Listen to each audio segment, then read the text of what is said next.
Inducted this weekend. What's the best memory in Vegas that you've had? I'm good. Sure.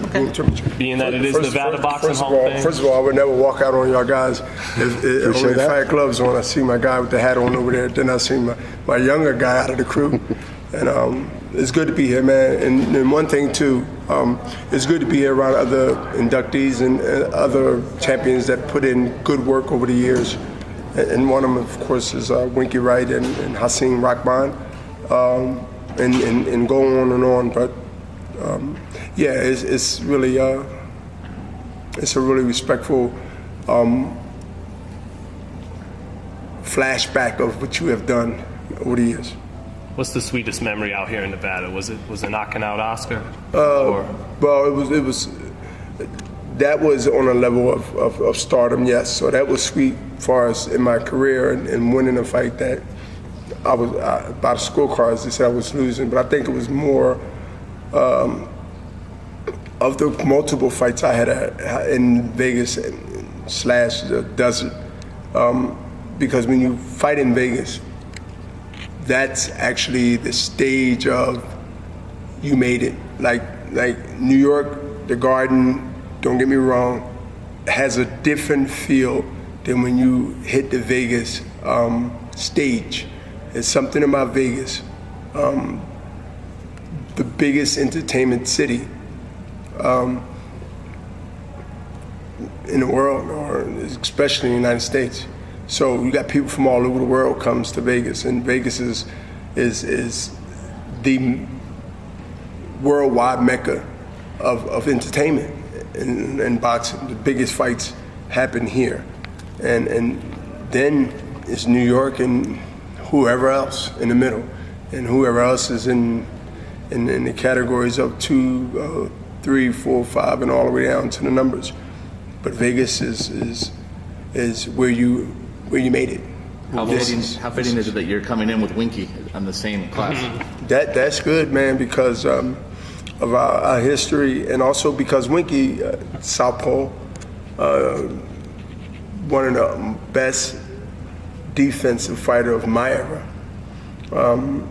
including, Floyd Mayweather. But Winky Wright had a really tight defense and a style that he either make you look bad or he would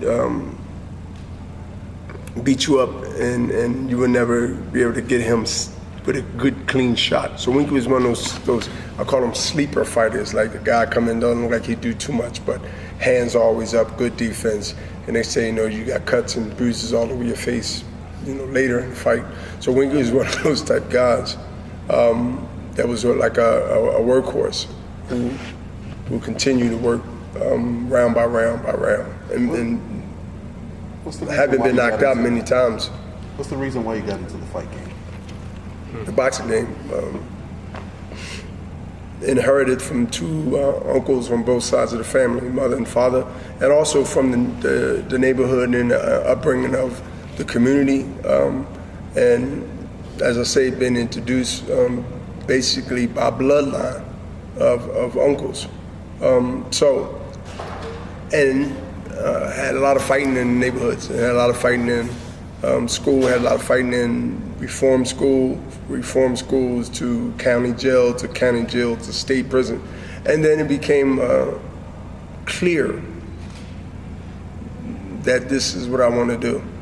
Because obviously I went through some other stuff before I realized that, this is my way out. Out of where? This is my way out of the thinking that I ain't had nothing to contribute to the Hopkins legacy and also to society, whether it's sports, whether it's to my family. This came later on. I wasn't thinking the way I'm thinking now and then, but I realized it late 20s, around 23, 22, came home at 25. And I go all the way back and fast forward to 25. There was some transitional times where I asked myself, I really got through that. And it wasn't a thing where I closed my eyes and I woke up on the beach after being in the ocean. It wasn't that type of party. It was based on putting the work in, obviously, but there's a lot of things that could have sidetracked me that I took on head on, and most of the time defeated it. Sometimes it was a minor setback, but not a major setback, because that's why I'm here for the Hall of Fame weekend in Las Vegas, for my second inductee into the Hall of Fame this year. This is my second. How different, though, is this guy sitting before us now, the Hall of Famer, one of the greatest fighters of all time? How different is this man we have now than the man who did have to spend the 5.5 years in Philadelphia? What do you feel you always had those good qualities? Different and then and now. So there's two different people. Back then, you wouldn't be interviewing because I would have had your camera. Somebody else would be either buying it or I'd be trying to find out how can I work it, because I didn't think about why would I take his camera if I don't know how to use it. But I'd have found out something. I'd have found a way what to do with it. But the transition and knowing who I am was key for me to be here at this table, having this conversation multiple times with everyone here. I do remember faces more than I know your name. And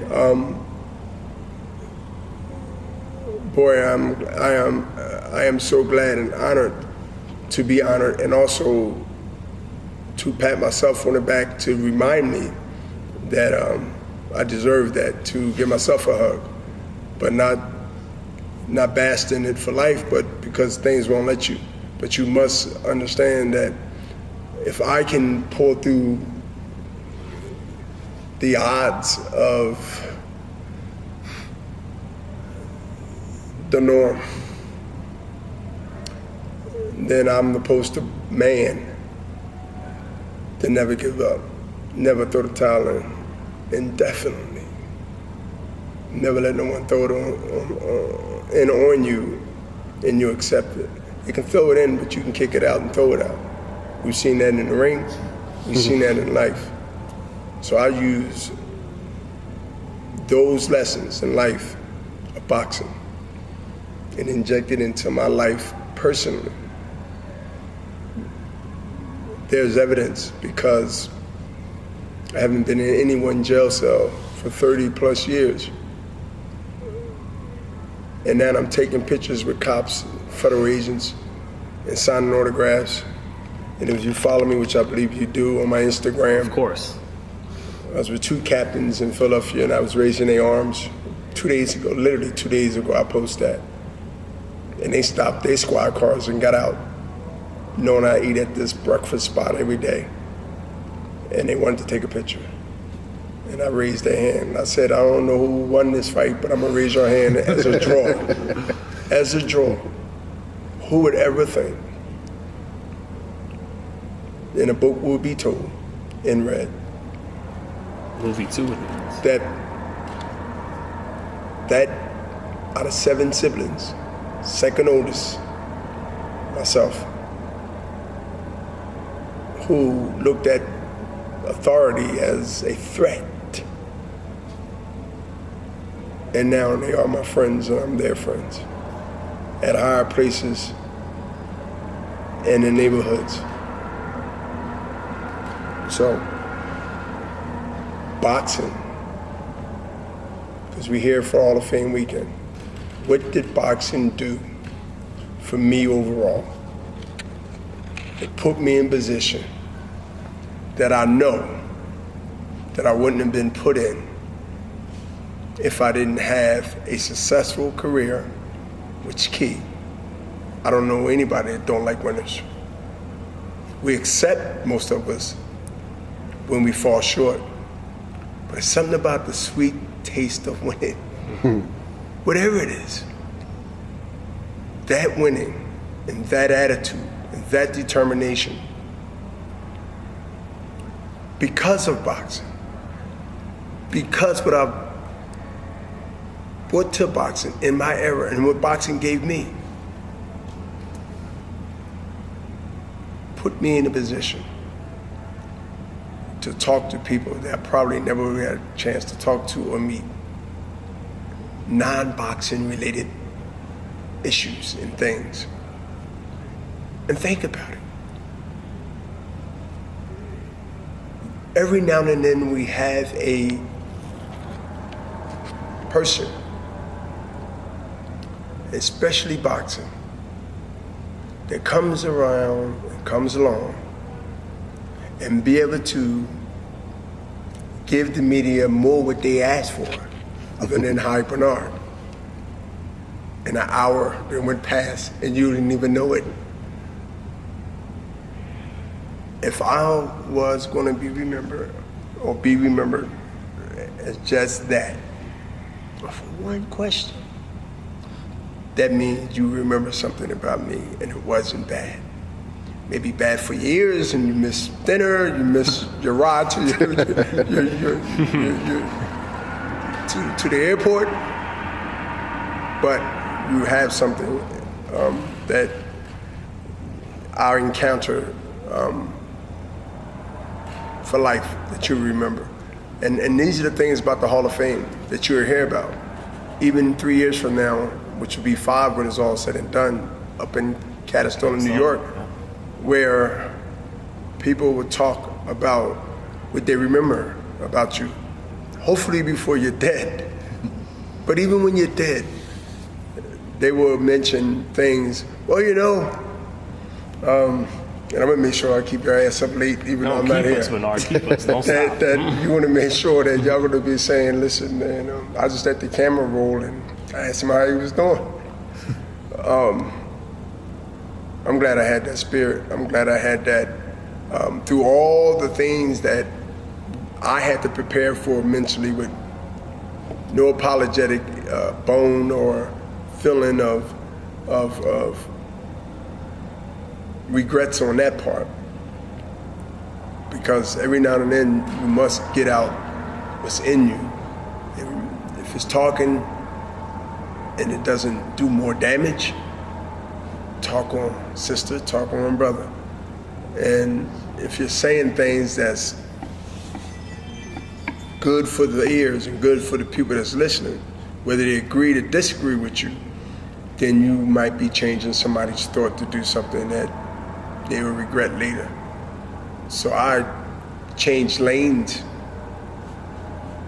rather than just stopping. There was one fight you had out here in Vegas, the rematch with Antoine Eccles. It looked like you almost broke your shoulder midway through the fight. They said you didn't have to keep fighting. You could hold on to the title, and then you got up and knocked him out. Do you feel like that fight, being that we're in Nevada and that was in Vegas, that fight shows as much as any other fight who Bernard Hopkins was and all about? Yeah, because without getting through those ordeals, you wouldn't have probably seen them other fights. See, those steps, whether it was P levels, whether it was A, whether it was, legendary moments or fights,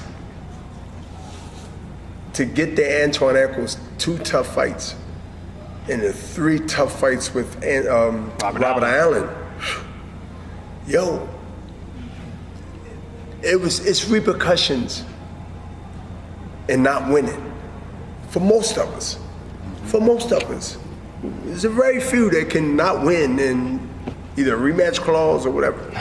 Joshua Norris, right? That's going to be in Saudi Arabia. That's gonna. Well, I don't know how many people from here are gonna be there, but I'll tell you what,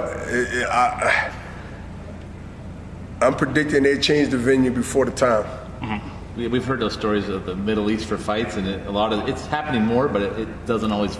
I'm telling you on camera, don't be surprised, and I don't have no secret news. I'm just telling you, once it sinks in to some maybe who wasn't paying attention, but they still intelligent, it ain't Saudi Arabian Avenue. It ain't Saudi Arabian Road. It's literally another country. When they realize that they gotta take a 3-4 days trip or whatever, 18 hours, whatever, I think that the cry and the fans in both countries, Joshua's land and also in the United States, we got time to change minds, I guess, when that happens. But nevertheless, we here in Las Vegas, Hall of Fame weekend. I'm really retired after 2 years. I was going to ask. The boxing fans, Hall of Fame weekend in Las Vegas. This is big. Thanks for giving me this interview and spending time. And we're going to have fun for the rest of the week. And my stuff down. And if you like this video, don't forget to hit like and subscribe to our channel, Boxeo Mundial, la meca del boxeo y MMA.